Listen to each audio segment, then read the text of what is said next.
Pues que el día de hoy estemos aquí y podamos charlar. Am, Quisiera hacer una breve presentación para no ocupar mucho del tiempo. Nos acompaña el Colmix, el colectivo Mije, que es una... mira, pusieron la voy a leer. Y luego aclaro, voy a leer la descripción porque pusieron una muy buena. Colmix es una prestigiosa institución pública y comunitaria dedicada a la investigación y difusión sobre distintos aspectos de la mixeología. Sus áreas de interés abarcan temas como la diversidad biológica, la formación comunal, la musicología, la educación, los derechos, la lingüística, entre otros. El Colmix cuenta con investigadores de distintas partes de la región Mije y genera nuevo conocimiento a través de investigación rigurosa y metodología Ayug, que ayuda al desarrollo del pueblo Mije. Ya. Sí, es institución pública, ya la verdad. Pública en su sentido básico, sí, estatal. Hola. ¿Ahí escuchan? Tiene que estar verde. Sí, está bien. Ya.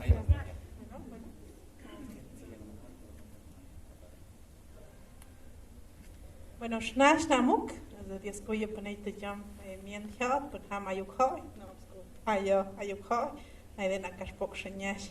Buenas tardes, muchísimas gracias a todas las personas que están aquí por tomarse el tiempo para asistir a esta charla y bueno, agradecer mucho al Museo de Arte de Zapopan, a Vivi que fue como la artífice que hizo esto posible y a todo su equipo, también a Impronta, que tenemos ya hemos colaborado y ha sido maravilloso poder colaborar en esta exposición. Y también, bueno, pues sí, justo somos Julio y yo de este colectivo que empezó como una broma, que se fue volviendo muy seria. Y esta descripción que acaba de leer Carlos es una copia de la descripción del Colmex, o sea, si buscan Colegio de México, esa es es una prestigiosa institución y tal.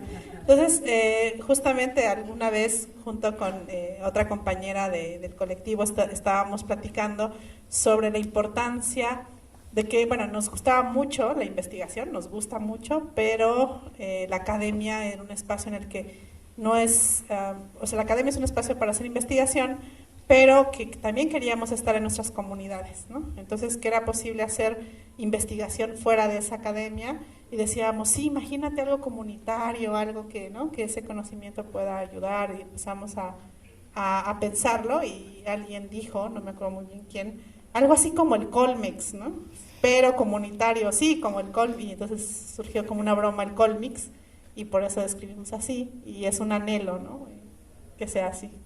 Bien, pues junto con ellos y el trabajo de Impronta es que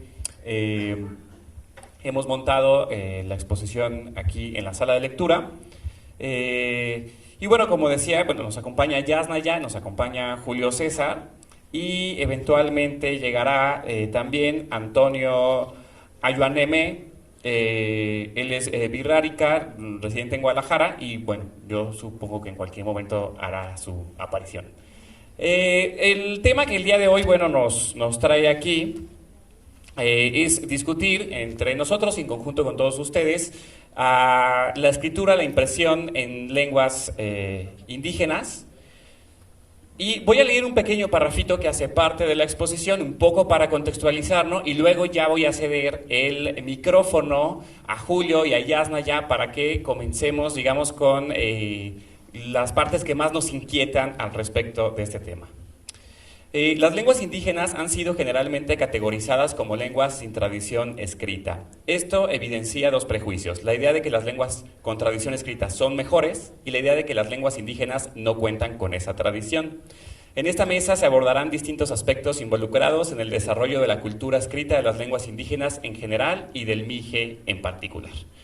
Y bueno, para ya no seguir monopolizando entonces el micrófono, ¿les parece bien si les cedo la palabra? Quizá podemos comenzar a hablar justamente todo este asunto del prejuicio sobre las lenguas escritas versus las lenguas orales, ¿no?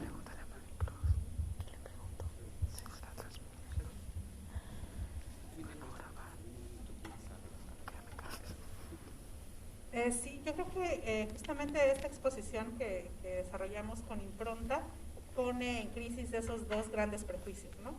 Hemos pensado que las lenguas que tienen tradición escrita son lenguas mejores que las que no, como si fueran incompletas, ¿no? Y bueno, no hay ninguna evidencia que pruebe eso, ¿no? Tenemos lenguas que son total completas, o sea, que sirven como mecanismos de pensamiento y también de comunicación sin que hayan o no, o tengan o no escritura. Y también si pensamos que para principios del siglo XX aproximadamente el 90%, un poquito más de la población mexicana era analfabeta, es decir que la mayoría de la sociedad y de la vida se llevaba a cabo sin la escritura. Y que la escritura era un conocimiento pues iniciático, por así decirlo. Es decir, así como estaba quien hace carpintería, todas las personas usamos muebles aquí, pero no todas sabemos hacerlo. Entonces, aunque era parte importante, ¿no?, de un mecanismo de transmisión, es verdad que solamente eran personas escribanas, o antes, en la tradición occidental, estaba la escritura confinada sobre todo en monasterios, antes de la imprenta, con los monjes copistas, por ejemplo. Entonces, la escritura, como ahora la pensamos, ¿no?, con esta alfabetización masiva, no es algo que sea ni siquiera muy reciente, o sea, a principios del siglo XX. Entonces, pensar que una lengua es incompleta es un prejuicio porque además hay otros mecanismos como la tradición oral, que yo prefiero llamarle tradición de la memoria, en la que también hay un montón de conocimiento que tiene sus propias características y que es tan valiosa como la tradición escrita. Claro que con este prejuicio siempre pensamos que las lenguas de tradición oral son un poquito más, no sé, primitivas o tal, y lamentamos que alguien no esté alfabetizado. De hecho, en este contexto de llamarle a alguien analfabeta es un insulto, ¿cierto? Y intrínsecamente no debería serlo, porque nadie le reclama a quienes saben leer y escribir que no sean maestros de la tradición oral, ¿no? Entonces, si pensamos que las lenguas tienen mecanismos de transmisión de conocimientos, uno de ellos es la escritura y el otro es la tradición oral, entonces tendríamos que estar lamentando que, por ejemplo, la gran tradición oral del español se esté perdiendo. Ya casi siempre accedemos a los corridos o a, por ejemplo, los refranes ya escritos, ¿no? Ya hay compilación de todo eso. Y entonces se están perdiendo esos espacios también. Entonces yo creo que una lengua potencialmente puede tener varios mecanismos de transmisión, ¿no?, de conocimiento, sea la tradición oral o la escritura, y entre más mejor, pero no necesariamente significa que sea mejor o no. Entonces creo que eso es importante. Y la otra que pone en crisis también es la idea de que lenguas de tradición oral son lenguas indígenas. Y es verdad, en nuestras lenguas tenemos una rica tradición oral, es un mecanismo muy valioso, como lo tenía el español, ¿no? O sea, que ahí lo va perdiendo, yo siento esos espacios, ¿no? Lo tenía el español y también nuestras lenguas lo tienen, pero también es verdad que al menos un subconjunto de las lenguas indígenas, sobre todo las mesoamericanas, tienen una rica tradición de escritura, que en este desprecio por las lenguas indígenas se ha borrado y no nos lo cuentan. Michael Swanton, un lingüista que vive en Oaxaca, un filólogo de estas lenguas, por ejemplo, apunta que la primera gramática del zapoteco se publicó como 8 años antes que la primera gramática del inglés. Es decir, había una rica y variada tradición escrita, además de la que ya Julio, por ejemplo, nos contará de las tradiciones antes en otros sistemas que no son el abecedario. Entonces, en ese sentido, si pensamos, los especialistas, quienes se especializan en esto, se sabe que hay 3 lugares en el mundo en el que surge la escritura más temprano y de manera autónoma, que son China, Mesopotamia y Mesoamérica. Entonces, somos una de las cunas de la escritura, ¿no? Entonces, decir que las lenguas no tienen escritura parte de una serie también de narraciones desde la discriminación y desde el intento del Estado sistemático por borrar nuestras lenguas. Y también hay otro prejuicio un poco asociado, que es el hecho de pensar que las escrituras fonéticas, bueno, en realidad no son fonéticas, sino fonológicas, como que el abecedario es mejor que los kanjis chinos o que los ideogramas, como le llaman, ¿no? Que tampoco se puede sostener. Pero entonces esta también esta exposición pues pretende también enfrentarte a lo que muchas veces mucha población que hablamos lengua indígena a través de la historia nos hemos enfrentado, textos que no pueden leer, ¿no? Pero aquí hay un viaje, o sea, sí es posible de alguna manera acceder a ellos por medio de QRs y demás, pero es también preguntarse y también ver la escritura, los caracteres como imágenes, como gráfica, como dibujos, como algo que podamos también disfrutar de esa manera y tener un paisaje gráfico no solo en español, sino en múltiples lenguas. Bien, no sé si alguien más quiera agregar algo al respecto. Julio, Antonio ya llegó, ¿verdad? Sí, bueno, aprovechando que llegó Antonio, bueno, presentarlo rápidamente. Les decía yo que él es birrárica, residente en Guadalajara. Es politólogo, es intérprete, es traductor y maestro de lengua birrárica y es secretario del colectivo de jóvenes indígenas urbanos aquí en la zona metropolitana de Guadalajara. Bienvenido, Antonio, muchas gracias por acompañarnos el día de hoy.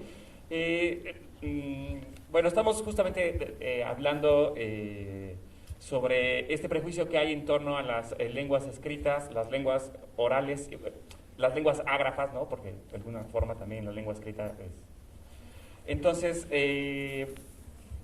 bueno, a mí me surge una pregunta importante que es ¿cómo podemos o cuál ha sido el trabajo para recuperar este borrado de la tradición escrita? ¿A dónde hemos tenido que asomarnos, ¿no? Para, y qué dificultades ha habido para poder rehacer o volver a contar esta historia de la escritura en lenguas indígenas?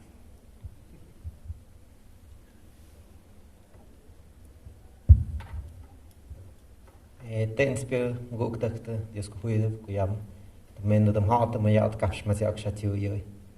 Muchas gracias por estar aquí y también agradezco la invitación a esta conversación para inaugurar la exposición que se encuentra aquí en este museo.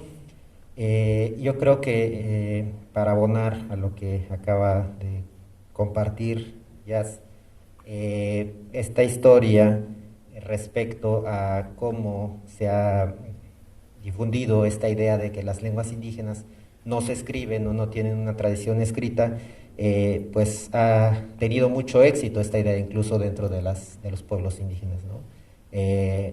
A nosotros en las escuelas a las que asistimos no se nos enseña que tenemos una tradición escrita, que se ha escrito de múltiples formas nuestra lengua y pues vamos también alimentando ese prejuicio pues nosotros mismos, ¿no? Nosotros creemos o esa idea pensamos muchos que no se escribe o que no se ha escrito o que nunca se ha podido escribir, a diferencia de lenguas hegemónicas como el español, el inglés o incluso el japonés o el chino, ¿no? Entonces el descubrimiento de esta existencia de escritura que va no de décadas sino de siglos, de milenios incluso, pues es todo un descubrimiento que asombra, ¿no? A nosotros mismos, el saber que sí hay una tradición escrita, a lo mejor interrumpida en ciertos momentos, pero que siempre ha estado, ¿no? Para esto, pues sí se requiere de un trabajo de muchas personas que van desde lo arqueológico, ¿no? de personas que estudian los textos escritos en piedra, en roca, interpretarlos. Ahí hay una participación de lingüistas, ahí hay una participación de filólogos, de diferentes profesiones que van descifrando los textos. El texto, y uno de los que forman parte de la exposición, es una estela hallada en la localidad de La Mojarra, Veracruz, y que está datada más o menos, no recuerdo la fecha exacta, pero que es el siglo I de nuestra era, es decir, que tiene casi 2000 años de existencia esta estela, y que pudo ser descifrada como una lengua mije-soquiana, es decir, una lengua pariente de la lengua que nosotros hablamos. Entonces, el desciframiento pues pudo ser posible gracias a la participación tanto de personas investigadoras de las lenguas, lingüistas, pero pues también de las personas hablantes de estas lenguas, ¿no? Otros textos, como los textos utilizados durante la colonia, que también están escritos en mije, han podido ser sacados a la luz por historiadores, también por filólogos, por personas que hacen distintas indagaciones o que están interesados en temas de lingüística, en temas de historia de los pueblos indígenas. Entonces el trabajo de recuperación o de recopilación en el cual hemos también hecho nosotros o participado nosotros, pues ha sido un tanto de sistematizar, de recuperar, de recopilar y al final de cuentas también ir armando nuestra propia historia de la escritura, ¿no? Es decir, algo que no se te enseña, pero que hay interés por saber, ¿no? Y ahorita estamos hablando de una lengua que no es tan, ¿cómo llamarlo? No es tan popular, ¿no? Usualmente cuando uno habla de textos prehispánicos o de textos coloniales, pues las lenguas más socorridas, las lenguas más mencionadas son el náhuatl, el maya, incluso quizás el purépecha, pero lenguas como la mije o la mije-zoque no son tan mencionadas, ¿no? Pero bueno, también estamos en ese camino de no tanto hacia afuera, no tanto de darle más popularidad, sino más bien hacia adentro, ¿no? Es decir, que nosotros mismos conozcamos como pueblos mijes, como comunidades mijes, que tenemos esta historia. Bien, y bueno, no sé si Antonio también pudiera platicarnos, en el caso particular del Wixárika, cuál ha sido, digamos, esta historia de la escritura, ¿no? que queremos contar el día de hoy ahí un poquito.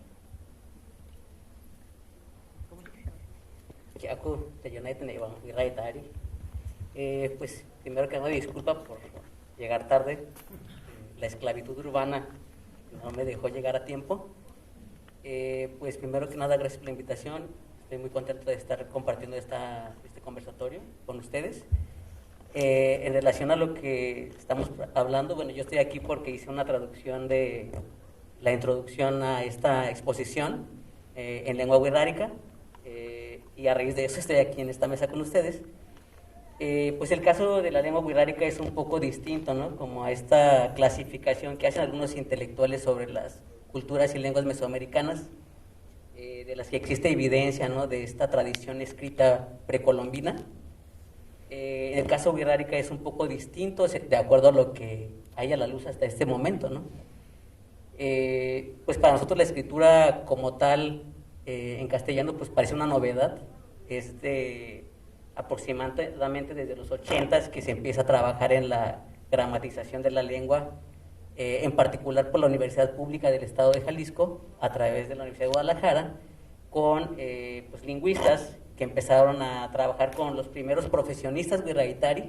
Wixárika es el plural de wixárika, y pues ahorita ya hay un consenso de cómo escribir la lengua wixárika más o menos socializada en todas las comunidades tradicionales.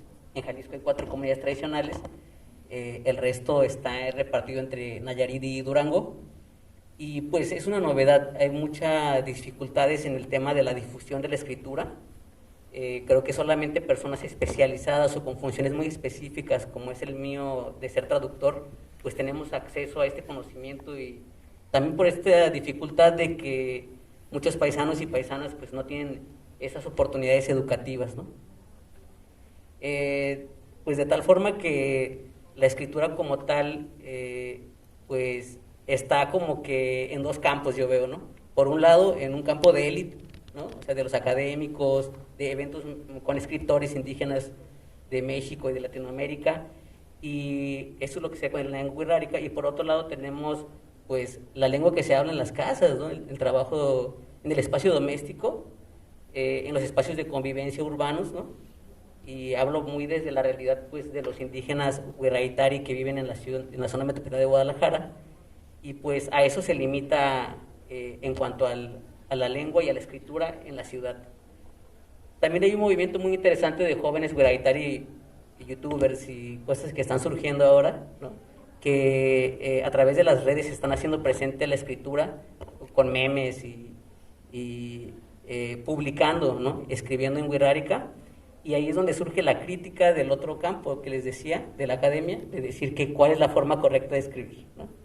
Entonces siempre ha sido difícil para quienes estamos tratando de difundir nuestra lengua y nuestra escritura, esta calificación que nos hace la academia de que no sabemos escribir bien nuestro idioma, pero también si nos esperamos aquí a que haya pues lingüistas Wixárika, creo que va a ser muy difícil esta avanzada que hay sobre nosotros, de esas amenazas que existe como tal en la desaparición de la lengua.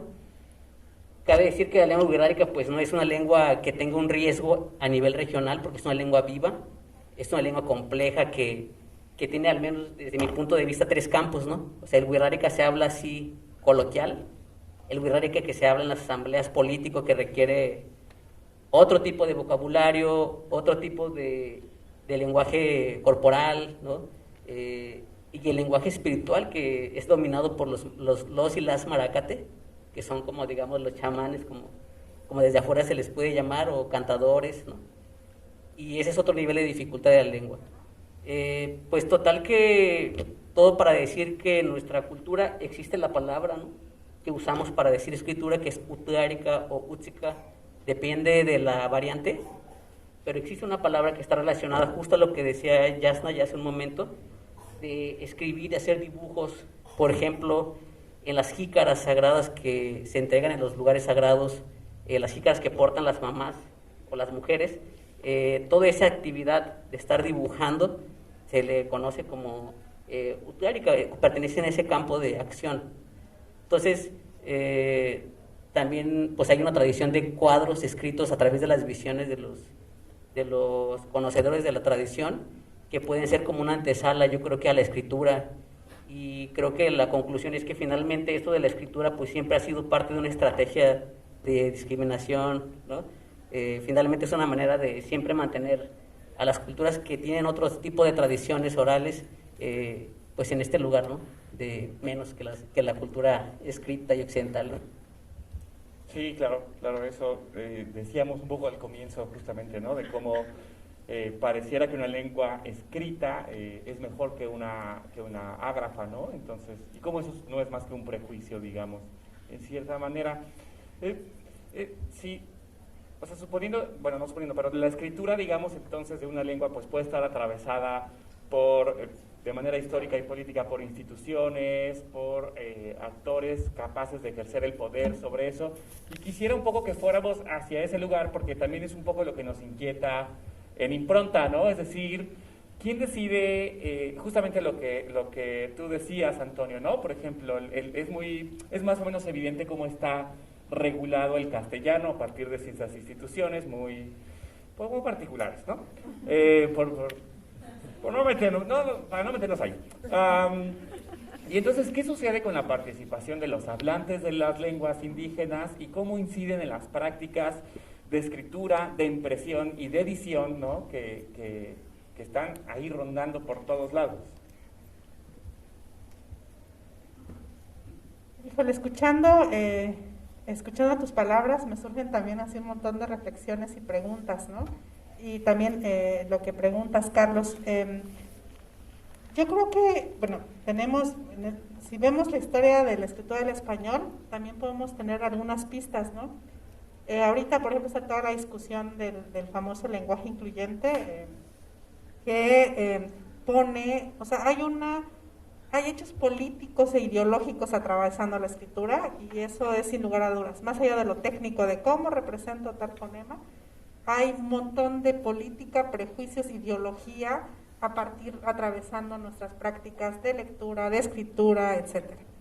Y justamente en nuestros procesos, en nuestro caso, bueno, verán en la exposición hay como pues 3 grandes momentos, hay más, pero como los más importantes. Este que hablaba Julio de la escritura epiolmeca, o sea, esta escritura que representa con glifos, sílabas y conceptos, ¿no? Logogramas.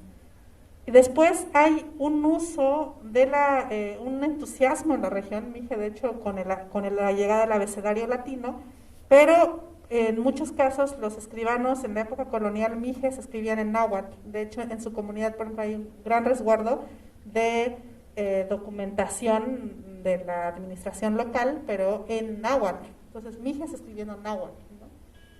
Y por otro lado, frailes, también quería preguntarte si hubo en la época colonial, por ejemplo, escritura, artes de la lengua wixárika, hecha por misioneros, por ejemplo. O sea, hay misioneros dominicos que están utilizando la escritura en mije y la impresión en mije para efectos de evangelización, ¿no? Con lo problemático que eso puede ser y con el tipo de preguntas que hacen, la traducción de conceptos bien abstractos de la teología católica, que para mí es un tema bien interesante. Y después hay otra serie de cosas que suceden, pero ya en el siglo XX, en los 80, nos precede un proceso de por lo menos 40 años, donde muchas comunidades mijes, pensadores, personas de los pueblos mijes, determinan un abecedario que es uno de los más consensados en todas las lenguas indígenas del país, que nos sirve a muchas variantes, pero todavía hay un reto de crear lectores, impresión, de tener, digamos, sistematización ortográfica. Y ahí viene todo un proceso en el que sucede un poco lo que nos acaba de contar. Este choque entre la academia, por mucho del conocimiento de nuestra lengua y la descripción gramatical está en inglés. La explicación de esta estela está en inglés.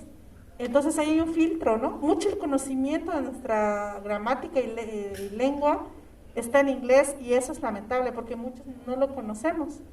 El hecho de que ustedes conozcan, y hace poco hablaba de eso, que el español tiene cinco vocales y 2 diptongos, parece nada, pero es algo que yo no sabía de mi lengua. O sea, yo tenía 19 años y no sabía cuántas vocales tenía la lengua que yo hablaba todo el tiempo, porque no me habían alfabetizado en ella. Y ahí viene todo un asunto de ideologías y nosotros, por lo menos en Colmix, tenemos una postura ideológica sobre eso y decimos, no nos vamos a pelear, o sea, los pueblos indígenas tenemos muchos retos que estamos enfrentando, defensa del territorio, discriminación, racismo, etcétera, como para pelearnos entre nosotros por cómo se escribe una palabra. Entonces, no queremos replicar eso de la RAE, ni marcar clase con base en tal, sino que vamos a festejar toda persona que escriba, no importa cómo escriba.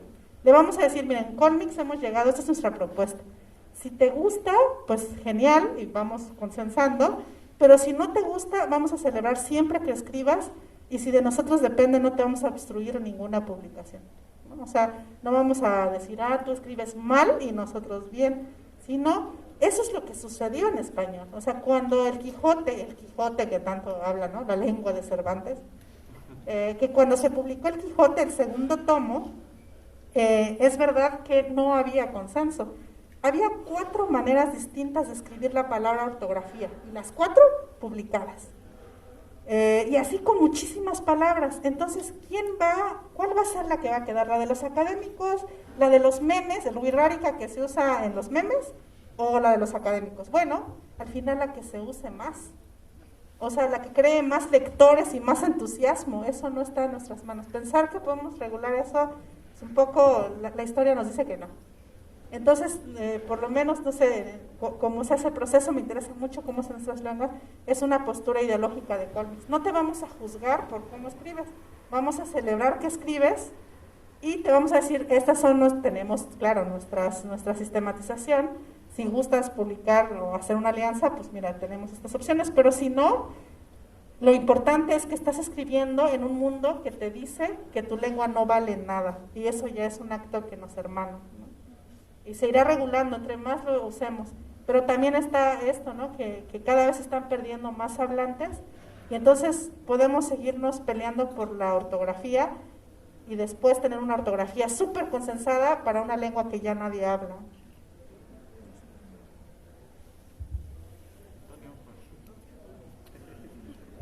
peleándonos, ¿no? No nos debemos pelear entre los pueblos. América.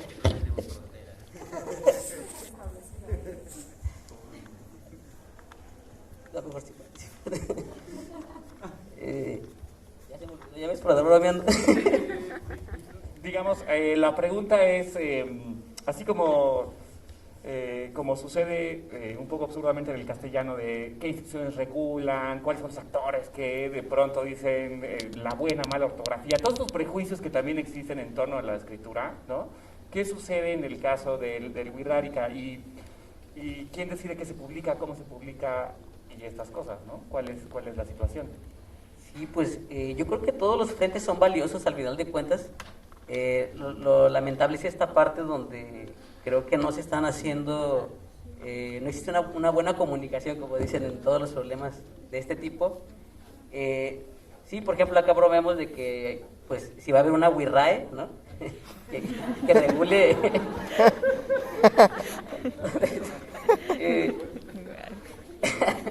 que nos esté diciendo cuál es la forma correcta de escribir las palabras. Pero la realidad la realidad es lo primero. O sea, la realidad es que son muy pocos los que estudian lingüística, por ejemplo, Wixárika. De hecho, yo que solamente este grupo valioso que estableció este estudio de la lengua, de ahí en más es muy difícil. También en la Universidad en Nayarit se ve lo mismo.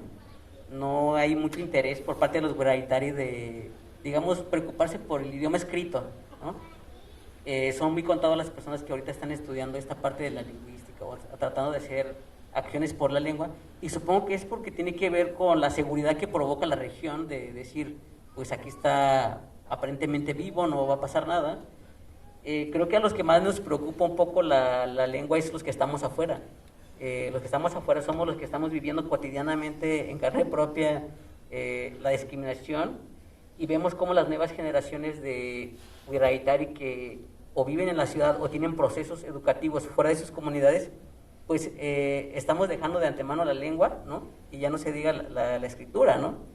Entonces, pues coincidimos también en eso de decir, bueno, pues ya quien cante una canción como sea, quien la escriba, que no importa cómo se escriba, tiene que servirnos de referente, ¿no? Pues no es, yo creo que es muy sencillo esta parte aquí en la ciudad. Por suerte también quería mencionar de que, por ejemplo, yo formo parte de otro colectivo que se llama Rutas Compartidas, que son como que ahora sí que la otra generación o esta generación de mestizos, ¿no? que quiere también construir otro tipo de ciudad, ¿no? Digamos, por decirlo de una forma simple. Y ha sido muy bueno esta alianza con los profesionistas indígenas que están preocupados por su lengua. Pues bueno, ahí estamos desarrollando materiales, juegos. En el caso particular del Wixárika, tenemos ahorita como que un memorama, una lotería, juegos con colores, ¿no? Y queremos incursionar, pues, aquí hay un espacio, por ejemplo, que se llama la Unidad Deportiva en el Tren Ligero. Es un lugar donde todos los domingos van muchos indígenas, la mayoría Wixárika, pero también nahuas y mazahuas, y queremos los domingos llevar esos materiales para empezar a jugar con los niños, junto con los mestizos que han estudiado el Wixárika o que tienen ya un pequeño dominio del Wixárika, ¿no? Entonces, pues, viendo ese panorama, pues, todos esos esfuerzos, la verdad, son heroicos, casi. Y pues bueno, también no dudo que el otro no puedo ver desde allá, no puedo ver lo que creo que aquí tendría que estar un académico Wixárika, por ejemplo, o a lo mejor un lingüista para verlo desde allá. Me imagino que también el esfuerzo es importante porque también hacen este fenómeno de darles un prestigio, ¿no? Como se dice, aunque no estoy muy de acuerdo con eso, a los idiomas con este tipo de eventos donde ya se usa una literatura más excelsa y con una escritura más refinada, por decirlo así, ¿no?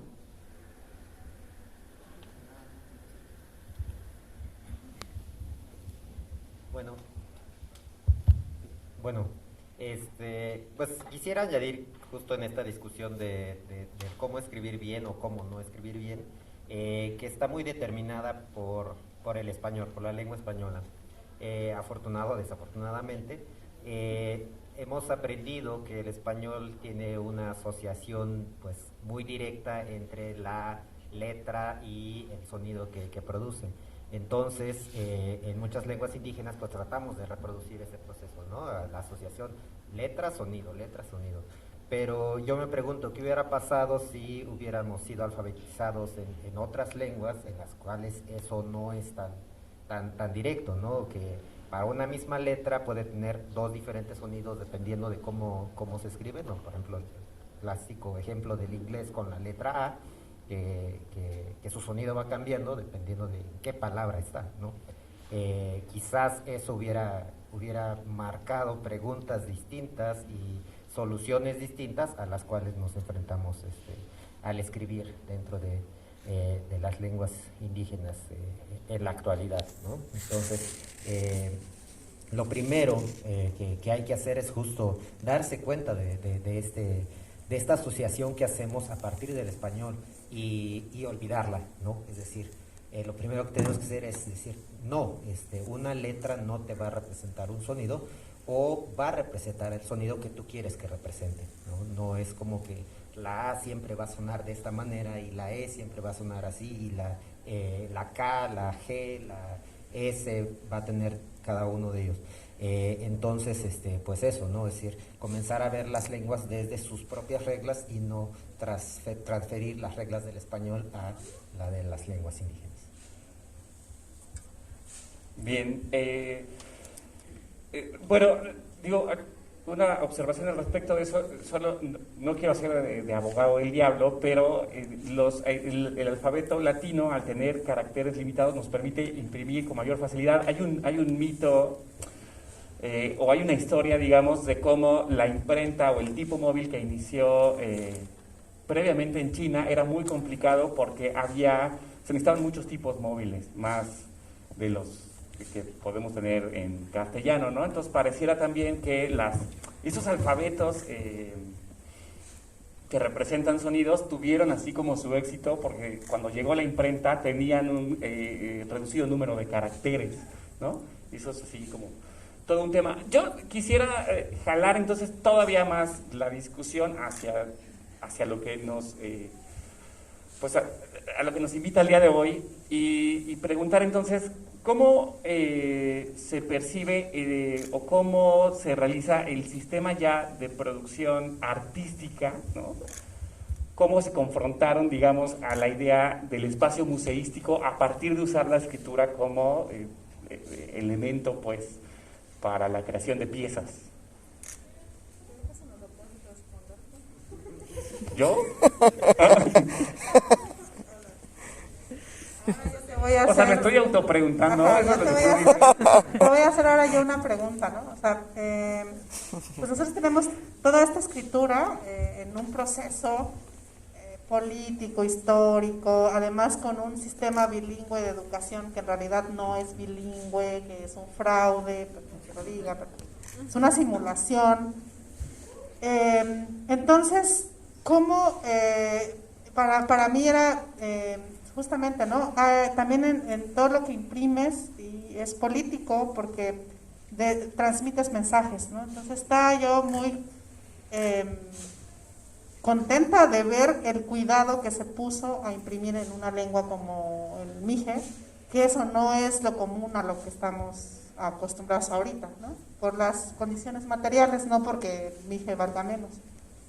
Entonces, había varios retos de varios tipos y entonces a mí sí me gustaría que nos platicaras qué retos te implicó tanto el asunto de los glifos, ¿no? De los glifos de la estela Olmeca, reproducir esta tipografía que viene también de máquinas antiguas, o esta impresión de los dominicos imprimiendo mije en el siglo XVIII, y lo que implicó también con la tipografía, la fuente y lo demás, para los textos de la tercera etapa más actual. Y de pronto, para mucha gente y para mí, pensar que el mije ya se imprimía así en imprenta en el siglo XVIII es algo que ahorita nos cuesta muchísimo. O sea, algo que era en la época colonial mucho más posible, en muchas lenguas también y en manuscritos.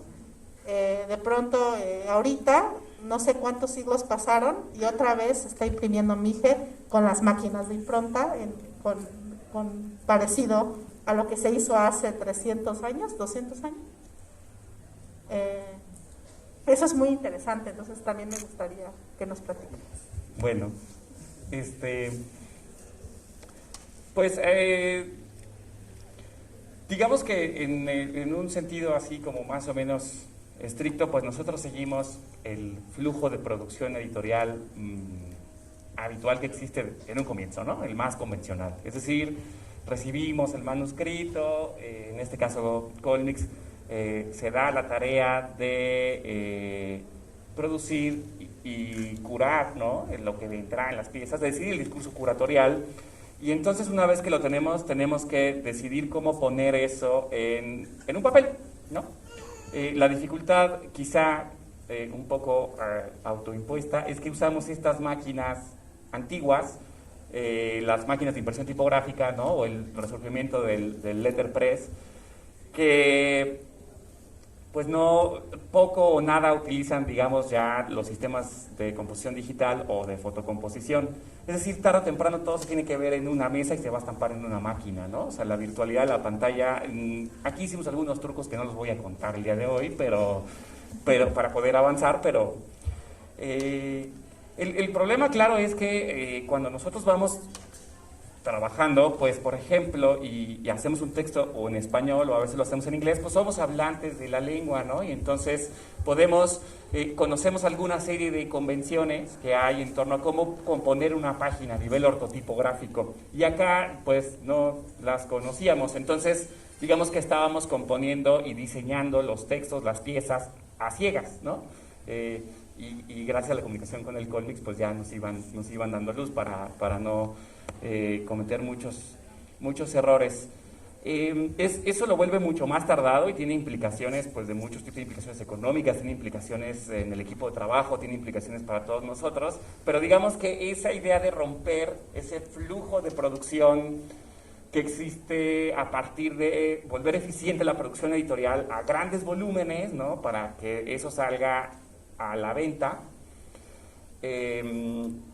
pues es lo que nos gusta, ¿no? Como desmontar ese flujo, desmontarlo, y entonces veíamos mucha afinidad, por lo tanto, en el asunto de hacerlo con la lengua mije y que el Colmix nos mandara todo esto, porque como las máquinas son muy lentas, pues ya, o sea, de entrada eso nos va dando pausas para estar todo el tiempo pensando qué hay que hacer aquí, qué hay que hacer allá, y eso se sumó además a que la tipografía que hizo Manuel López Rocha, la tipografía Yug, pues la podíamos usar para imprimir con estas máquinas. Es una tipografía que tiene el saltillo tipográfico, que es muy importante, y que normalmente usamos el apóstrofo. La primera vez que colaboramos habíamos usado el apóstrofo porque pues, no teníamos más. ¿No? Así pasa. Y luego algunas ligaduras para vocales, para consonantes palatalizadas, y las diéresis, ¿no? Es decir, todo este repertorio de caracteres, pues muchas veces está en nuestras tipografías, no existe, para ponerlo pronto, ¿no? Entonces era la dificultad de poder hacer esos caracteres y de poder imprimirlos y de que al mismo tiempo la composición se viera bien, se viera armónica. Entonces, pues sí, fue bastante complicado. En resumen, sobre todo el tema más complejo es que no éramos hablantes de la lengua. Eso es lo que ni hablando de la lengua, ni estábamos alfabetizados en la escritura de la lengua. Entonces, sí fue muy complicado. ¿Qué sí nos permitió ir como reflexionando algunas cosas? Bueno, pues la presencia de la escritura sobre una estela, ¿no? Que no es la imprenta, que está muy lejos de lo que significa la imprenta y lo que significó la imprenta para la escritura. La presencia de las imprentas, en este caso el confesionario del padre Quintana, que hay una reproducción facsimilar, pues bueno, ahí es cuando inicia, como dice Jazz, pues el asunto de los tipos móviles de este lado del mundo y demás y todo. Entonces, ahí encontramos mucha afinidad para componer, por cierto, porque se resuelve con lo que nosotros tenemos, y hay una lógica de la puesta en página como que tiene que ver con las máquinas que usamos. No son las mismas las máquinas del siglo XVIII que las que nosotros tenemos, pero sí hay una lógica parecida. Entonces esto fue lo que nos ayudó mucho, pero sí lo complicado es un poco avanzar a ciegas, esa idea de diseñar algo que no sabemos qué dice, ¿no?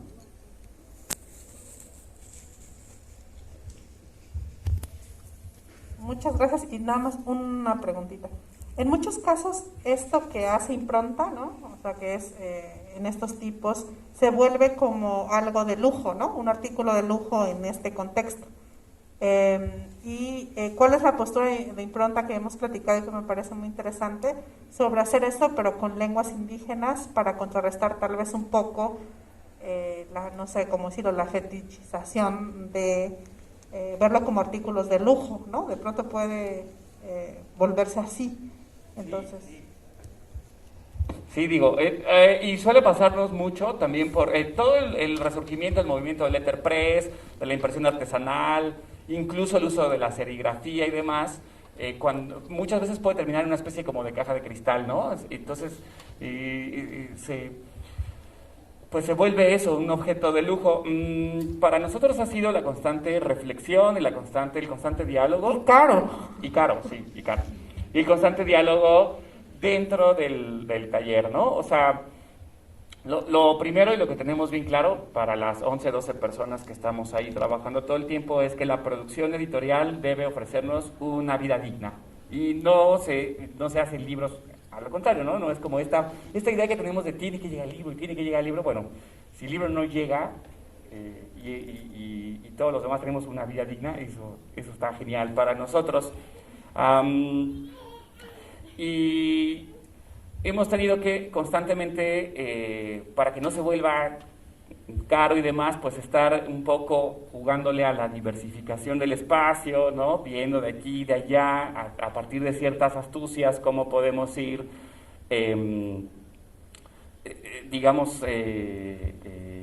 obteniendo los recursos para poder hacer estas cosas. Pero es de suma importancia para nosotros que el objeto no termine en una vitrina, solamente en una vitrina, y que no termine así como un libro en una mesa, ¿no? Como estos libros grandes de arte que se hacen. Y eso tiene que ver no solo con la producción, sino también con el diálogo que podemos entablar a partir de distintas... por ejemplo, el trabajo del cómics y de impronta para nosotros es la parte quizá más valiosa. No quiero decir, Viviana, que las piezas son muy bonitas, pero digamos, esa parte del diálogo que hay que hacer, de las tensiones que se pueden generar, de los desacuerdos que podamos tener, es para nosotros la parte que evita que esa pieza quede nada más ahí como algo caro en una librería, ¿no? O en una biblioteca o en un museo. Para coleccionistas, ¿no? O para coleccionistas, claro. Entonces, es a partir de esas tensiones. En el mismo taller, digamos, todo el tiempo hay tensiones y diálogo entre todos nosotros a partir de lo que estamos haciendo, y nos permitimos que exista ese espacio. O sea, es decir... y como las máquinas ya son muy lentas, ya dije eso como 10 veces, pero es que eso tiene consecuencias, de verdad, tiene consecuencias porque nos permite parar algo y anticapitalistas, ¿no? ¿Cómo? Consecuencias anticapitalistas. Exacto, tiene consecuencias anticapitalistas. Y sí, entonces, de pronto podemos decir cuántas tintas, qué tinta, no, esta tinta. Sí, hay incluso, por ejemplo, don Rafa, linotipista, esta historia es bastante buena.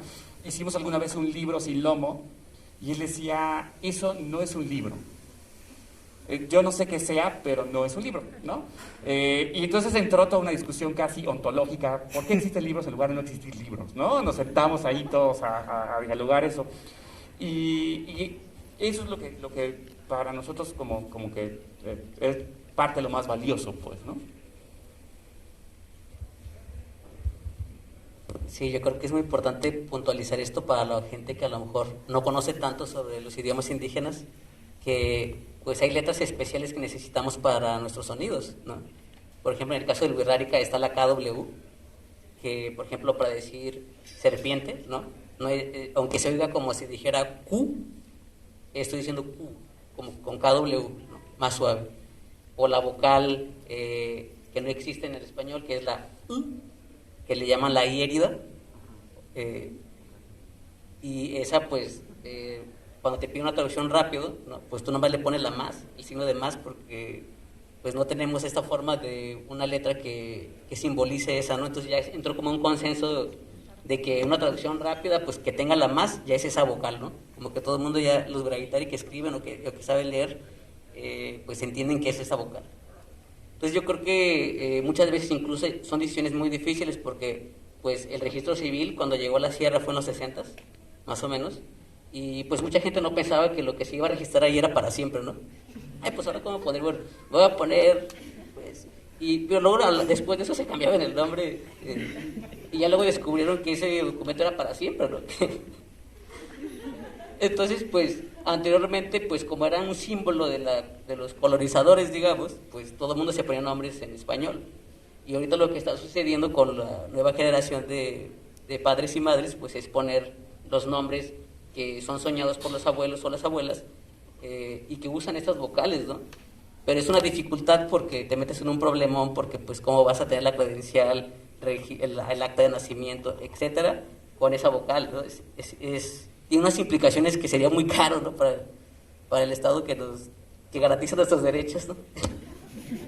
Pues podemos hacer actas de nacimiento, nada más que tardaríamos como 6 meses en tenértela, más o menos. No, y también es un asunto, o sea, justamente nosotras allá nos hemos enfrentado a tener que interponer recursos jurídicos para poder tener tu nombre, con diéresis o con saltillo, o solo en mija, que no tenga ese nombre, esos rasgos. Pero es un asunto de voluntad política, o sea, yo no puedo creer que la humanidad llegó a la luna y no puedan cambiarle a la computadora que reconozca diéresis, o sea, es un asunto, me parece, de voluntad política, ya ni en la máquina escribir que todavía podrían decir, ¿no? Pero es cuestión de programación y no poder tener la CURP ni tener que poner eso. Hay estados de la República, en Hidalgo, si no me equivoco, donde creo que todavía hay una ley que dice que solo te puedes poner un nombre en lengua indígena si eres indígena. Y entonces tienes que demostrarlo para que te puedan ponerlo en el acta. Pero eso equivale a decir que no te puedes llamar Xochitl si no eres náhuatl o Abraham si no eres hebreo. O sea, es un despropósito. Y bueno, también hay yo siento mucho de esta discriminación lingüística en el registro civil, que también ha sido un método de control, ¿no? Por ejemplo, con el pueblo wayú en Colombia hay un caso muy terrible donde llegan a registrar a toda la comunidad para poder darle su cédula y como las personas no hablan español, entonces les ponen nombres como Paraguas, Batman, así para burlarse de esas personas. Y además les ponen a todos que nacieron el 31 de diciembre. Hay un documental que se llama Nacidos el 31 de diciembre, el método de nombrar y el registro civil como un arma racista también, ¿no? Que por lo que me dice también. Entonces, yo creo que es un asunto de dar instrucciones, o sea, hay programadores, por favor, ¿no? A las máquinas. Y nos están oyendo. Y una voluntad que no puede ser, que no esté abierta a la diversidad lingüística que hay para eso. Hay toda una batalla, ha habido una batalla ideológica en Europa con la Comunidad Europea para defender la ñ, ¿cómo se llama? La virgulilla de la ñ, que era doble N en realidad, que se fue subiendo y entonces tiene ya ese sombrerito la ñ. Y hay todo un asunto en donde ves a la gente de España desgarrarse las vestiduras de que no les quiten la ñ porque les da identidad gráfica, y que mete en un problema práctico, bueno, no es una dificultad práctica de la Comunidad Europea por eso, y que aquí eso no se considere que vivimos en un país donde hay una gran diversidad de grafías y de tradiciones, y que es cuestión de darle unas órdenes a una computadora, por Dios, ¿no? Sí, en ese sentido, pues es, a lo mejor, aunque de forma autónoma se decidan la libertad de las reglas ortográficas, puertas adentro, el contexto entero va imponiendo estas reglas, ¿no? Porque finalmente vivimos en una... sí, y la lengua escrita, por ejemplo, la lengua escrita e impresa todavía tiene, por ejemplo, dentro de los marcos jurídicos, al acceso a la salud, o sea, entonces tiene implicaciones muy fuertes, ¿no? Que no exista el desarrollo de tipografías, el desarrollo de alfabetos y demás que tengan que ver con eso. Quisiera, para no seguir nada más aquí hablando, está muy bueno el asunto, pero abrir un poco la conversación, por si alguien tiene alguna pregunta, alguna duda, o más que una pregunta, un comentario, son bienvenidos. Creo que estamos en buen momento de tiempo para...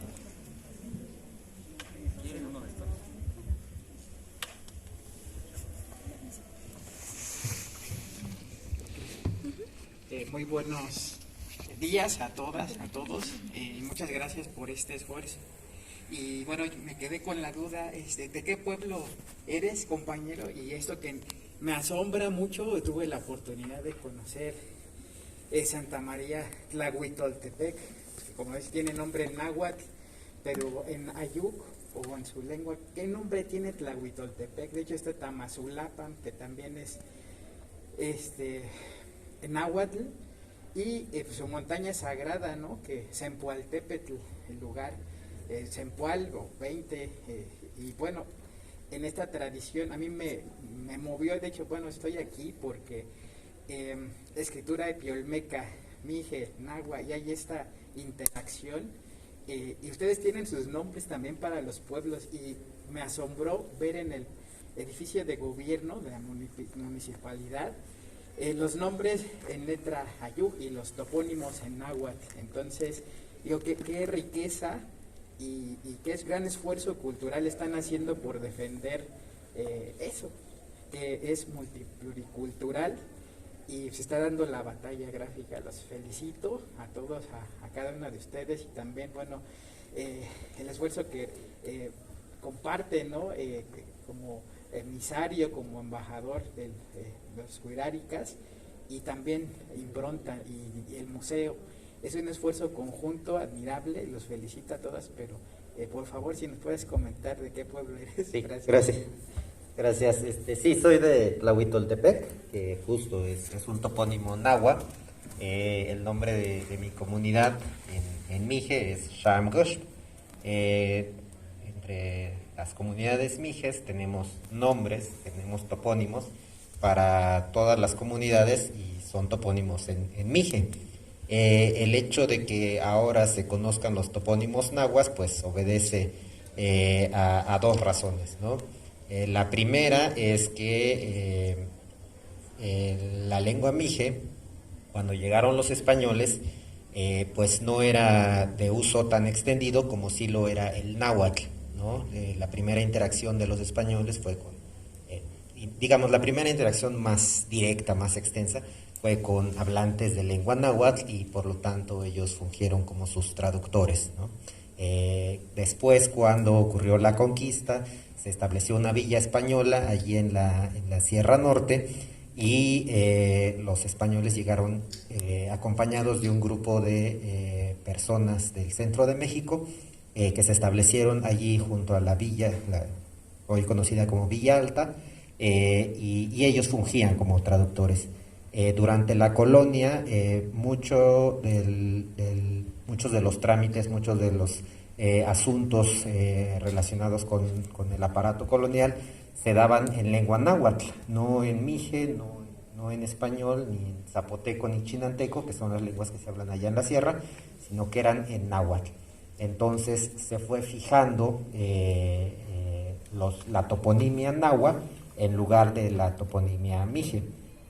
Y bueno, ya cuando ocurrió la independencia, llegó la creación del municipio como unidad territorial y administrativa. Entonces esos fueron los topónimos que se quedaron frente al Estado, frente al Estado mexicano, y por eso es que los municipios tienen topónimos nahuas. Pero a nivel local nosotros tenemos nuestros propios topónimos. Tenemos topónimos para las comunidades de la región. También tenemos topónimos mijes para comunidades zapotecas, para comunidades chinantecas, y para la capital, incluso para el país, ¿no? Nosotros tenemos, llamamos al país Nehuen, ¿no? El lugar junto al agua. Y esa es la razón por la cual existe el náhuatl. La comunidad náhuatl desapareció de la región, se fue asimilando, ¿no? a las comunidades zapotecas, o pues, digamos, dejaron de hablar náhuatl, y muchos muchos crecimos creyendo que Tlahuitoltepec estaba en español. Fue Tlahuitoltepec, Ayutla, Tamazulapan, Zempoaltepec, creíamos que era español, y mucho tiempo después supimos que en realidad estaba en otra lengua indígena, que no era ni español, ni mije, ni zapoteco, ni chinanteco, sino que una lengua de otro lugar, ¿no? Exacto, una lengua muy lejana. Y hay préstamos, tenemos en la lengua mije, tenemos préstamos de la lengua náhuatl y que pues fueron, digamos, prestados justo de este periodo colonial, ¿no? Ni siquiera es prehispánico, es colonial. Nada más quería agregar que esto es una evidencia de que la idea de una sociedad monolingüe que habla todo español es antinatural y nueva. O sea, lo normal es tener sociedades multilingües en donde escribes en náhuatl, pero también hablas zapoteco, porque al lado había zapotecos, gente que habla chinanteco, que escribes en náhuatl, pero te comunicas en mije. O sea, como acaba de evidenciar, era una dinámica mucho más multilingüe y que es posible vivir así, ¿no? En un ambiente rico lingüísticamente que nos enriquece a todas las personas. No, pues me sumo. No, es una realidad pues que creo que también eso es algo que nos estamos descubriendo con este quehacer, pues que pues todo es parte de una maquinaria ideológica del Estado, ¿no? Finalmente la Secretaría de Educación Pública, sabemos de esta política indigenista por revolucionaria, ¿no? Que trató de quitarnos lo indígena, de que abandonaron nuestras lenguas. Pues esa inercia todavía no se acaba, todavía prevalece en las escuelas oficiales, y hay mucho que hacer para poder contrarrestar este menosprecio a la lengua, ¿no? Aún dentro de las aulas, porque muchas veces el uso de la lengua en las escuelas Wurragitari es instrumental. O sea, yo te enseño en Wurrárica para que aprendas bien español, y no tiene el mismo peso, las evaluaciones no ocurren igual. Pues si un profe de aquí de la ciudad, cómo le batalla para atender sus clases, mucho más cuando se trata de bilingüismo, ¿no?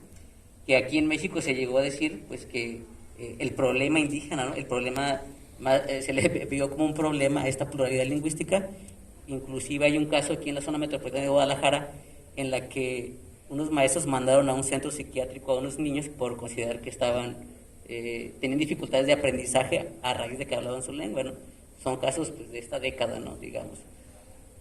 Pues quizás, no sé si estamos ya por el cierre o a medio cierre, pero sí, yo al menos quería comentar que como traductor, como cuando escribimos nuestra lengua, a veces nos piden, pues te encargo esa traducción para mañana, ¿no? Y creen que pues hacer eso el proceso de traducir, escribir es fácil y que pues no le hace de qué tema sea, ¿no?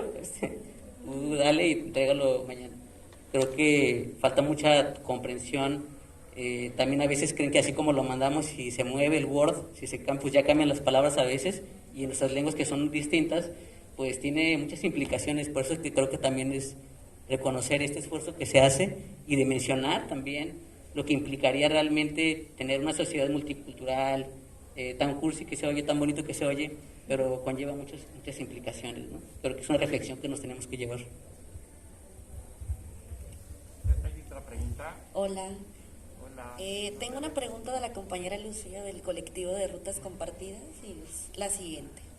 ¿Qué trabajo es necesario para que exista más justicia lingüística y territorial de parte de quienes no hablamos lenguas originarias y habitamos las ciudades? Para quien quiera contestarme.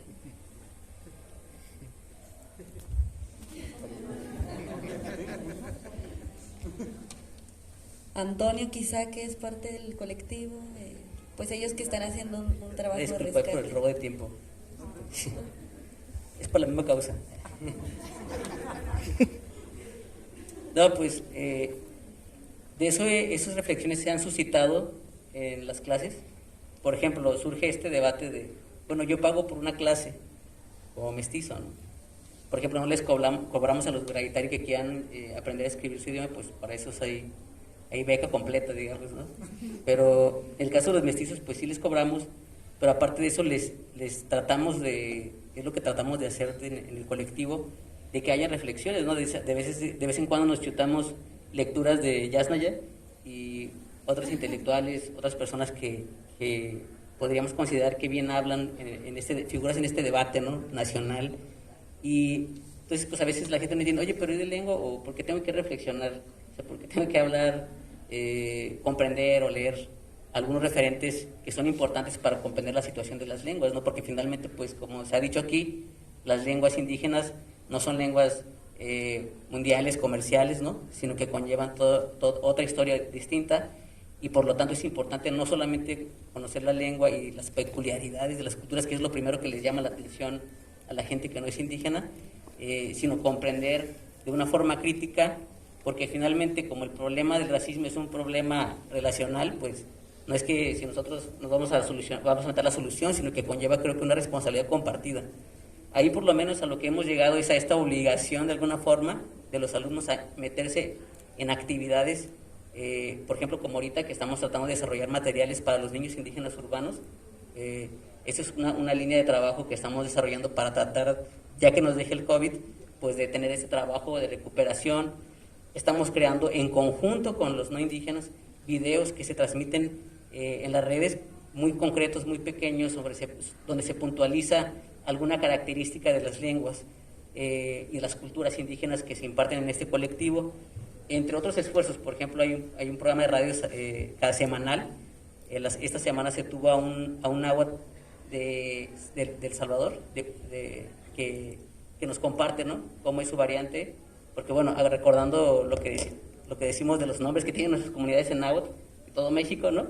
Pues antes todo México era territorio náhuatl, como dice por ahí un comercial, y pues bueno, tenemos muchos préstamos, pero bueno, total que creo que sí hace falta este acercamiento crítico. A veces también salió un meme hace poco, de que les dices, oye, ¿tú me puedes enseñar lengua? Sí, pues te voy a cobrar 800. Ah, no manches, ¿que no lo haces por gusto? Sí, por gusto, pero también cobro.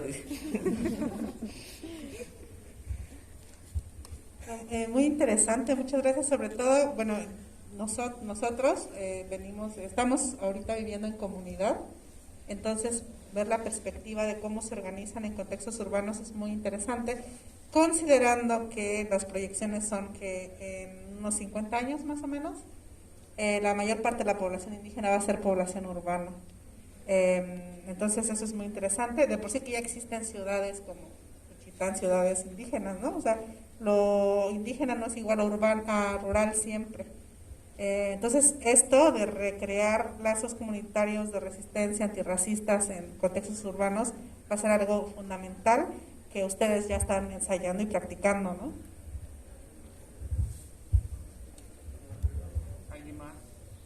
¿Alguien más tiene preguntas? Hola.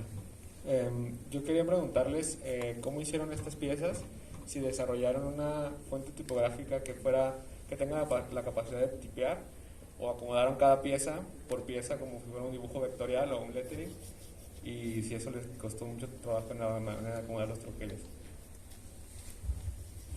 Para la parte de los glifos sí tuvimos que retrasar y volver a hacer vector por encima de los documentos que nos mandó Yasnaya.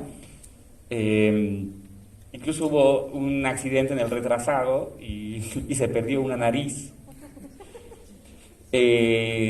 Porque estuvimos haciendo contrastes con otras fuentes de la estela, y es curioso además que estos documentos no existan en acceso libre, listos para imprimirse en cualquier lado, ¿no? Eso es lo que a nosotros, o sea, al retrasarlos, pues esperamos, esa es una práctica pendiente en el Colmix, pero esperamos poder dejarlos como un recurso abierto de internet, ¿no? Para que ya se pueda descargar sin ningún problema y usarse.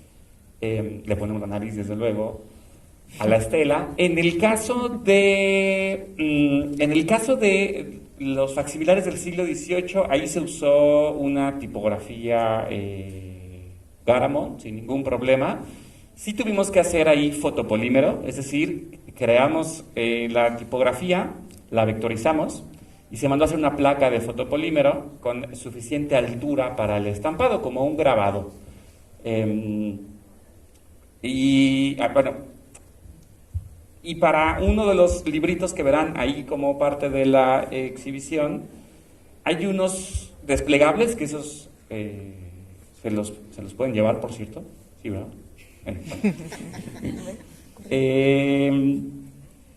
Eso se hicieron con la tipografía Montserrat, que es una tipografía libre de uso, que normalmente usa por ahí Google, y era porque necesitamos una tipografía sans serif que tuviera saltillo para no usar el apóstrofo. Entonces ahí con Manuel, que es el tipógrafo, tuve que preguntarle, pásame las tipografías abiertas, que sean recurso abierto y que tengan saltillo, porque si no vamos a terminar poniendo ahí otra vez los apóstrofos. Conocen pues el apóstrofo y el saltillo, lo verán ahí. Y entonces en ese sentido usamos las tipografías que están por ahí ya abiertas. Y para el último segmento, CHAM se llama, ¿cierto? Utilizamos la tipografía Ayuk, que hizo Manuel López Rocha, que lo trabajó con ustedes, con el Colmix. ¿Sí fue con el Colmix o fue con y en ese sentido, pues sí está diseñada para, les decía yo, tiene el saltillo tipográfico y además tiene unas ligaduras para las consonantes palatalizadas, ¿no? Muy, muy bonitas. Ahí hay una pieza que, digamos, como se hacía con los muestrarios tipográficos de antes, lo que es el American Type, así reprodujimos la tipografía para que la puedan observar en varios puntajes. Esa tipografía también hubo que, una vez que se acabó la composición, hubo que vectorizarse. Esa creo que sí la separamos un poco porque luego hubo que imprimirlas ya sobre las máquinas tipográficas, hay que darle la altura de 918 milésimas de pulgada que tienen esas máquinas y demás, toda una serie ahí de cuestiones técnicas para que funcione y para que pueda estampar. Y así fue como más o menos las realizamos. La composición respondía a cositas que platicábamos entre nosotros muy sencillas. En la primera parte, como es la estela, pues usamos para los títulos tipografía trazada a mano, que no fuera tipografía de imprenta propiamente, aunque es una tipografía de un libro de lettering del siglo XIX que ya debe estar influida por la presencia del tipo móvil y de cómo se diseñaba para el tipo móvil, pero bueno, está hecha a mano, ¿no? Que se vectorizó y se estampó. La segunda parte entonces tiene la tipografía Garamond. Estuvimos buscando, ya no sé si ya les dije, pero esos se produjeron en Puebla por la viuda de Ortega, debe ser, en el siglo XVIII. Y estuvimos buscando incesantemente qué tipografía había utilizado, ¿no? De dónde venía ese compendio, y no lo encontramos. Hay unos artículos muy buenos de Marina Garone, pero no se señala más que, digamos, las características más particulares de la tipografía, es decir, que es una tipografía humanística, ¿no? O sea, los rasgos que podemos conocer solo de mirarla. En cambio, los libros, por ejemplo, que se imprimieron en la imprenta de Giovanni Paolo, de Juan Pablos, esos sí tienen sus características técnicas más. Esos fueron en la Ciudad de México, fue la primera imprenta del continente y imprimió confesionarios y instrucciones religiosas, instrucciones religiosas de la doctrina cristiana. Yo creo que debe ser en náhuatl. Esos están en náhuatl. Entonces, lo que hicimos fue comparar las tipografías que teníamos para ver cuál hacía mejor match, y en ese caso fue la Garamond, la de Adobe, la que viene ya preinstalada, y creo que ya más o menos es todo el trabajo que más o menos hicimos a nivel composición y a nivel técnico de vectorización y cómo se estampó y demás. La estela de serigrafía, por cierto, porque es muy grandota y no cabe en las máquinas. Tal vez nada más quería llamar la atención de lo que estás diciendo sobre dos cosas, ¿no? Uno, que una parte de esta justicia lingüística y para imprimir es que las fuentes están hechas en general para lenguas hegemónicas. O sea, entiendo que una A que se combina con una T es un poco distinta a otras. Si nosotros usamos las fuentes, puede que una diéresis, un puntito, luego se nos va encima de otra consonante, porque en el español las combinaciones de letras no son las mismas que en nuestras lenguas. Y esas fuentes están diseñadas para las combinaciones de letras de esas lenguas. Por eso es tan importante si hay diseñadores que nos ayuden, hay un montón ahí de trabajo que hacer, de que las lenguas tengamos nuestras propias fuentes, ¿no? Así como se llama Garamond o Times New Roman o Arial o Comic Sans. Ahora tenemos en desarrollo, y una buena parte, esta fuente hecha por Manuel López Rocha, que se llama la fuente Ayuk, que está diseñada para las necesidades de la combinación de nuestra lengua. y por ejemplo se podría diseñar esta ahí tachada, en lugar de ponerle más, que tengan esas fuentes para ustedes, que puedan combinar bien, ¿no?, con las otras consonantes y letras. Y el otro también es llamar la atención de que las primeras impresiones en este continente, la mayoría estaban en lenguas de aquí. O sea, pensar en la escritura como, las lenguas indígenas no se escriben, pero muchas de las cosas, hay hasta creo que un estudio de otomí en latín, o sea, el texto en latín explicando cómo es el otomí. Hay de los libros más tempranos, creo que en el siglo XVI, si mal no me equivoco, seguramente no estoy dando el dato correcto, pero muy temprano, en el siglo XVI, ya había como más de 150, creo, tengo que ver el dato, pero una cantidad impresionante ya de impresiones en lenguas indígenas. Durante la época colonial se estuvo imprimiendo, y además manuscrito en Oaxaca, muchos de los registros coloniales estaban en las lenguas indígenas, ¿no? Se podía hacer una averiguación previa, lo que ahora correspondería en el sistema judicial, todo en zapoteco y todo en mije. Ahorita, aunque la ley lo permite, eso es imposible. Y está el archivo judicial de Oaxaca, donde puedes ver ahí todas las manifestaciones de lo que hizo la persona, o hay, por ejemplo, crónicas incluso de lo que pasó en un asesinato, todo en mixteco. Y eso ahora no se puede. Entonces, pensar también que una gran parte de la historia de la impresión en este país, cuando llega la imprenta aquí, es en lenguas indígenas. Tienen un protagonismo innegable, y bueno, gente como Marina Garone lo ha documentado y estudiado. Sí, un poco para puntualizar, es lo que llamamos pares tipográficos. ¿Qué sucede cuando un carácter está junto a otro carácter? Ustedes lo pueden identificar en la A y la V altas, como se genera un espacio incómodo, y entonces antiguamente existían especialidades para evitar esto, ciertas astucias también que podían hacer, cortar el tipo y meterlo un poquito más para ese par tipográfico particular, y evitar esa especie como de molestia en la lectura que se puede generar a partir de todas estas como reglas y medio exquisiteces de la composición tipográfica. Entonces sí, las consonantes palatalizadas es, por ejemplo, la descendente de la Y, cuando están juntas ya no choca la pequeña descendente una con otra, ¿no? Y además en automático se cambia ya en una tipografía digital. Además de que se necesitan desde luego manos de diseñadores y demás, para nosotros lo que es muy patente es que se necesitan transformar un poquito, pequeñito, ciertas prácticas dentro de como las lógicas del mercado, de la producción y demás, porque digamos que la impresión de grandes volúmenes, que es hacia donde está la industria volcada, tiene que ver con la venta inmediata de ejemplares, ¿no? Que esto sucede de forma muy difícil con las lenguas indígenas, porque hay muy pocos hablantes y las librerías de piso, bueno, pues tienen otra lógica completamente. Creo que había muchas preguntas, no sé cómo estamos de tiempo, ya nos dirá Viviana. Un par más de preguntas, nos dicen aquí, y son allí esas dos, pueden ser, primero ella y luego ya acaba. Hola a todos. Tengo una duda muy genuina con respecto a si existe o si creen ustedes si existe una panlengua mesoamericana. O sea, está este conocimiento de la religión, de la tradición occidental, de un protoindoeuropeo, o incluso se habla de una panlengua que vendría todavía mucho antes.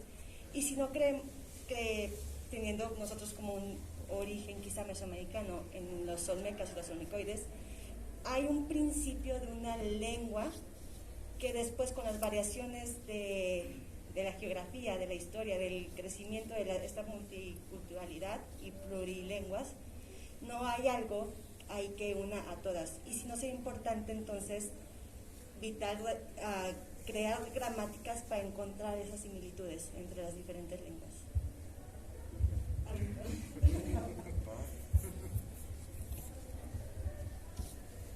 La respuesta corta, voy a tratar de explicarla, es no. Quiere decir, sí, la respuesta que no es no. El indoeuropeo, el protoindoeuropeo, o sea, esta gran familia al final, es decir, lenguas como el sánscrito, el persa, que se habla en Irán, o el español, fueron en algún momento una lengua, hace muchos miles de años, fueron cambiando hasta convertirse en lo que ahora son. En el caso de Mesoamérica, no hay muchas familias lingüísticas totalmente distintas entre sí, o sea que no es posible, que no tienen un origen común. En el propio Mesoamérica es un lugar de diversidad impresionante. Entonces, por ejemplo, en la Sierra Norte donde vivimos, a un lado hay comunidades zapotecas que son de la familia lingüística otomangue, que son radicalmente distintas a las mijezoques que estamos ahí al lado. Hay gente que habla zapoteco, mije y español, que cognitivamente es un salto, me parece mucho más interesante que francés, inglés, español, porque al final francés, inglés, español son lenguas muy emparentadas, todas tienen sujeto, verbo, objeto, o sea, ¿no? Entonces estas personas hablan una lengua de la familia mijezoquiana, una lengua otomangue y una lengua indoeuropea, ¿no? Impresionante. Pero hay mucha diversidad y Oaxaca, digo, tiene fronteras, pues digamos, políticas arbitrarias, ¿no? Pero en ese espacio que tiene la superficie de Portugal, se hablan lenguas de 6 familias lingüísticas distintas totalmente. O sea, la otomangue, chontal de Oaxaca, guave, ahí van 3, indoeuropeo, que se habla español y romaní, la lengua de la población gitana, se habla mijozoquiana y yutonagua, y náhuatl también, o sea, de la familia hay una hermanita del wixárika en Oaxaca. 6 familias lingüísticas, mientras que en Europa las lenguas que se hablan ahí pertenecen solo a 3, en todo un continente. Y en la superficie, como pareció Portugal, tiene 6 familias lingüísticas, más la lengua de señas, ¿no? Que en México, la lengua de señas mexicana y la lengua de señas maya, y creo que están desarrollando la lengua de señas purépecha, no estoy muy segura, pero eso es parte de la diversidad lingüística de este país. Entonces, como familias lingüísticas, no hay algo como el indoeuropeo para Mesoamérica. Pero eso no quiere decir que no haya fenómenos ariales. Como hemos estado mucho en contacto, por ejemplo, la técnica del difracismo para construir lenguaje ritual es muy compartida. Está en zapoteco, en mixteco, en náhuatl y en mijezoques, aunque sean diferentes. Hay muchos préstamos lingüísticos entre las lenguas y muchas cosas lingüísticas y culturales que nos hacen pues, ser parte de esta región del mundo, que también hay una discusión si llamarle o no Mesoamérica, pero de que hay una unidad cultural ahí, sí. Pero no hay algo que sea como el indoeuropeo para Mesoamérica. Muy buenas tardes a todas y todos. Yo quisiera que se profundizara un tanto en algo que ya tocaron acá y que tiene que ver con que desde cierto punto de vista lo político ideológico, lo filosófico, lo institucional y la lengua no están indisociadas. En ese sentido, pues sabemos, y ya lo han dicho, que el Estado mexicano se crece, se expande a raíz de la desaparición, invisibilización, discriminación de estas lenguas indígenas. En ese sentido, ¿cuál sería desde el Colmix o desde lo que nos quieran compartir la posición de ponerlo por escrito, de recuperarlo, de celebrar esta diversidad de escritura del mije, en el sentido incluso que ahora que entramos acá vemos en grande nación mije, ¿no? Es decir, ese es un sentido político que nos están invitando a pensar, ¿no? Pero también, ¿qué es para ustedes nación? ¿Qué tiene que ver con la lengua? ¿Y qué intersecciones se ve con la nación mexicana, ¿no? Es decir, como que en ese debate, porque además sabemos que Yasna ya tiene ahí un debate con la nación mexicana, ¿no? Este sentimiento que nos imprimen y entonces como debatirlo desde ese punto de vista también. Gracias.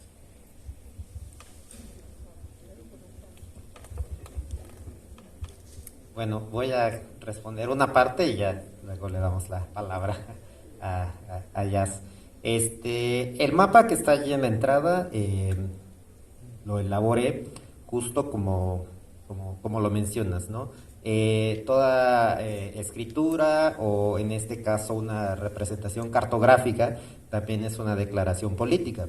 El hecho de que no existan mapas hechos por cada una de las personas de los pueblos indígenas, porque no los hay. Si uno busca, pone en Google mapa del pueblo huasteco, ¿no? O mapa del pueblo maya o el pueblo wixárika, que no sean mapas hechos por el Estado y que justo están determinados por las fronteras estatales, ¿no?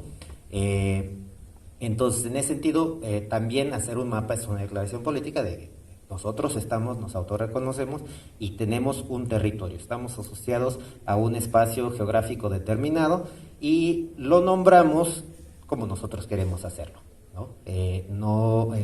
No mediante la etiqueta que nos puedan poner otros, sino nosotros. Entonces, en ese sentido, la palabra nación, pues la utilizamos en su acepción de pueblo, ¿no? Una nación es un pueblo, en este caso, el pueblo mije.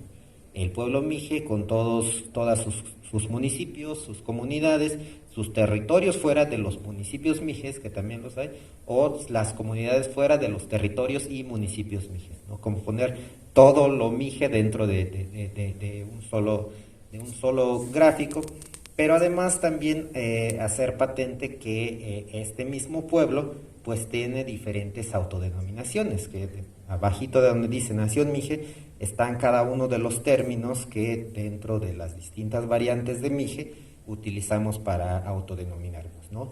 Tampoco en esta idea de, bueno, yo soy de Tlahuitoltepec y yo lo digo como Ayuc, y esta es la válida para todos los pueblos, no. Al contrario, justo lo que enriquece o hace rica nuestra lengua es poder tener estas variantes. Quizás retomando la discusión de hace rato, muy en contra de esta idea de solo hay una manera de decir las cosas y una manera de escribir las cosas. No, al contrario, siempre pueden existir muchas formas de nombrar un objeto, de decir algo o de, en este caso, de autodenominarnos. Es el caso de lo que se menciona, ¿no? Entonces, esa es la razón por la cual está este mapa así, de la Nación Mije. Y bueno, ahora la discusión sobre la existencia de las naciones indígenas, de los pueblos indígenas, y como contraparte de la idea del Estado-Nación mexicano, pues es algo que creo que ya se podrá explicar como mucho mejor. Así de no me toquen ese son porque nos va a dar las 7, ¿no? Bueno, yo también quería reforzar un poco la importancia que para mí, que yo soy de otra comunidad, ¿no? Y Julio es de otra comunidad, fue ver su mapa. Primero porque los mapas que tenemos de la región Mije están o municipios mijes, o sea, veíamos los municipios, pero no todas las comunidades son municipios. Entonces, o veías un poquito más, pero quitaban ciertas comunidades, entonces no teníamos un mapa completo de nuestro territorio actual. Entonces, para mí, sabemos que lo cartográfico, o sea, el hecho que el norte esté arriba es una decisión política. Sabemos toda la discusión que hay sobre los mapas en el mundo y que es político, ¿no? Pero aquí, para mí, ese mapa que están viendo ustedes ahí es producto de un trabajo de reflexión atrás muy fuerte y de investigación, y por eso yo se lo agradezco mucho a Julio, y además que él es Mije, ¿no? Y no encontramos en monografías ni o sea, si buscan territorio Mije en internet, no van a encontrar un mapa que sea así de completo, ¿no? Y tiene una postura política que diga nación y que diga todas las autodenominaciones, ¿no? Entonces, verlo así fue como por primera vez yo pude ver el territorio del pueblo Mije completo. Eso y otro que en la primaria no nos enseñan la geografía de nuestros, por lo menos a mí no me tocó, no sé si a ti. Yo me acuerdo que tenía 8 años y yo decía, ¿dónde está la región? O sea, veo el mapa de Oaxaca, que sí me enseñaron, y no sabía en qué parte estaba la región Mije, porque no me lo habían enseñado, ¿no? O no sabía que ahí mismo en ese mapa había un pueblo que hablaba Ondiayutz, ¿no? El pueblo Guave o Ucots, no lo sabía. Pero sí me sabía los nombres de los principales ríos de Europa, por ejemplo. O sea, sí, yo me lo sabía a los 8 años ya, o las capitales de los estados de países de Europa, pero no sabía cuántos y dónde estaban los pueblos originarios ahí. No hay una censura sistemática. En ese sentido recuperamos nación en su sentido etimológico, que es un pueblo que tiene un territorio compartido, la conciencia de ser de un pueblo, ¿no? Porque aunque compartimos muchas similitudes lingüísticas con los solutecos, por ejemplo, no tenemos la conciencia de que somos una misma gente. En Mijes hay Ujoy, o sea, definir el pueblo Mijes desde las personas que hablan esta lengua Mije, ¿no? Desde la persona. Entonces, tener un territorio compartido, la conciencia de que somos un pueblo, o sea, tener esa conciencia, también de que nuestra lengua es la misma, aunque cambia mucho, o sea, una conciencia de pertenencia y una conciencia de una historia compartida. Lo del territorio da para buenas ideas, porque pienso mucho en el pueblo romaní, en el pueblo gitano, cuál será su concepción de territorio, pero sin embargo tienen una concepción de ser un pueblo, pero no fijo a un territorio, ¿no? Necesariamente. Pero bueno, eso da pie a otras discusiones. Entonces, en ese sentido, cumplimos con la definición básica de una nación. Pero si se lo aplicas al Estado mexicano, no, ¿eh? O sea, vamos a ver, un territorio compartido, bueno, sí, pero a fuerza, ¿no? Y desde hace poquito tiempo. ¿Un idioma compartido? No. Hay muchísimos idiomas compartidos, ¿no? La conciencia a una historia compartida es creada por la escolarización. Nosotros, como pueblo mije, no necesitamos ir a la escuela para sentir que somos mijes y que hay un territorio mije y que somos todos estos mijes. Yo no necesitaría la escuela para que me dijeran que también CES, aunque habla otra variante de mije, es mije, ¿no? O sea, eso está en otra. Entonces, sin escolarización, el Estado mexicano se revela Estado y no nación. Pero bueno, ya me voy a poner en plan de violencia arriba. Bueno, nada más para también hablar por los aridoamericanos. Sí, pues eso es muy importante. Creo que el espacio, el territorio, justamente, por ejemplo, en el caso de la cultura guerrárica, pues hablar de un territorio, hablar de una nación, o sea, que a todos los guerraritari de Jalisco, Durango y Nayarit, ¿no? Como ahora estamos divididos, nos unifique y nos haga sentir que somos parte de una misma sociedad, por llamarle así, pues se ve concretado en lo que le llamamos los lugares sagrados. Los güeras de Nayarit, los de Durango, los de Jalisco, todos en su sistema al finalmente articulado de centros ceremoniales, porque lo que hay de fondo son centros ceremoniales que era una organización preestatal, pues, o sea, antes de la colonia, y que todavía existe y que está viva y que está en una dinámica de estar atendiendo estos lugares sagrados donde quedaron varados los dioses o los antepasados. Esa es la idea que creo que hay alrededor de hablar de pueblos indígenas, ¿no? O naciones indígenas.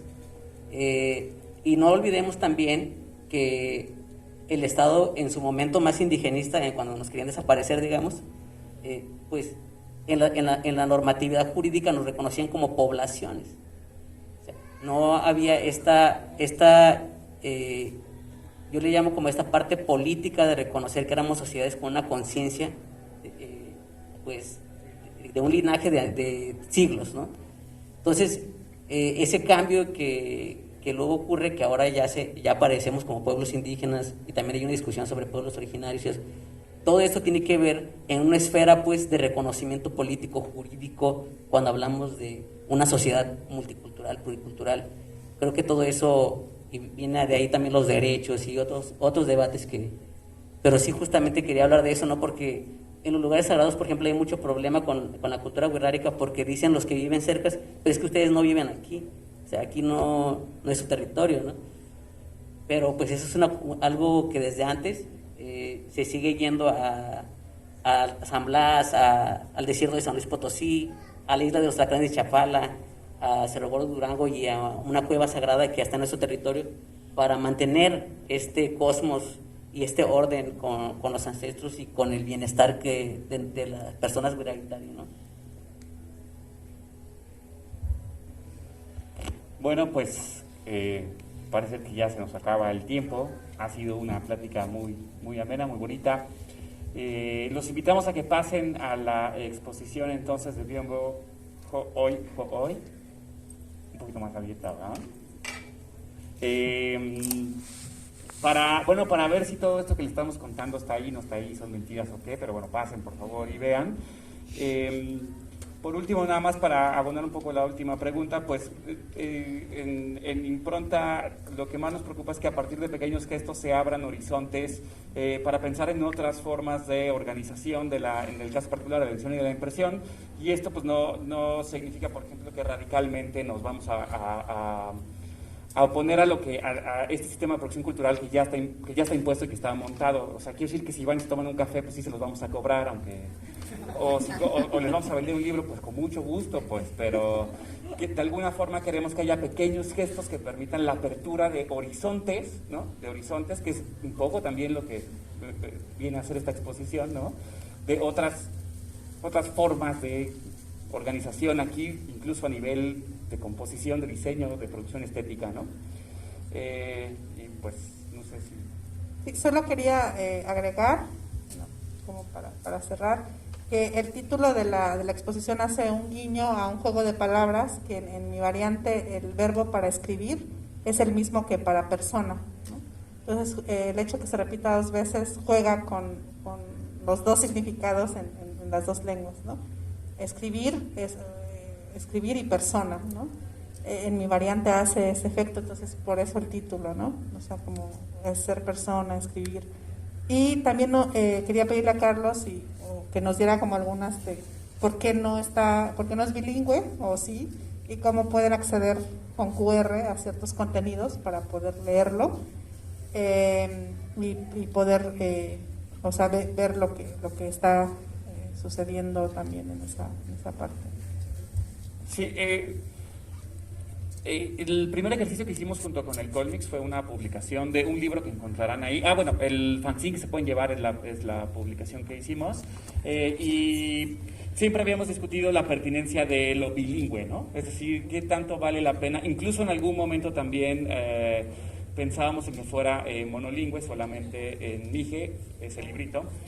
Y Yarna ya nos propuso un texto que venía en Mije, pero que también traía un falso bilingüe. Eso significa que el texto en español, pues no, la traducción no corresponde a la del Mije, y lo confiesa claramente el texto, pues, ¿no? Dice, esto que estás leyendo, si no sabes leer el Mije de este lado, no vas a saber. Y más o menos hay unas pistas ahí, ¿no? Y quisimos replicar eso, digamos, en el espacio museístico. Entonces encontrarán el texto de sala y gran parte de las piezas solamente en Mije, y hay una hoja de sala donde ustedes pueden navegar un poquito en su manita, ver así las traducciones, y hay un QR para que ustedes puedan acceder a las traducciones, para que la tengan un poquito difícil, pues. Sí, que es algo que nunca se discute para español, o sea, no es que alguien haga una expo en Guadalajara o en Zapopan, de cualquier expo, y diga, oigan, mínimo lo voy a traducir a Huirrárica porque hay población acá. O sea, hasta por qué si lo discutimos para español y no para Huirrárica, tiene consecuencias, entonces sí queríamos como que una declaración de principios. De hecho, encontrará la traducción en castellano, en Huirrárica y en inglés, pues sí. Y eso me parece maravilloso, y ojalá que pronto tengamos otros encuentros entre Mesoamérica y Arizona. Y el mundo entero. Bueno, gracias por acompañarnos. Buen día.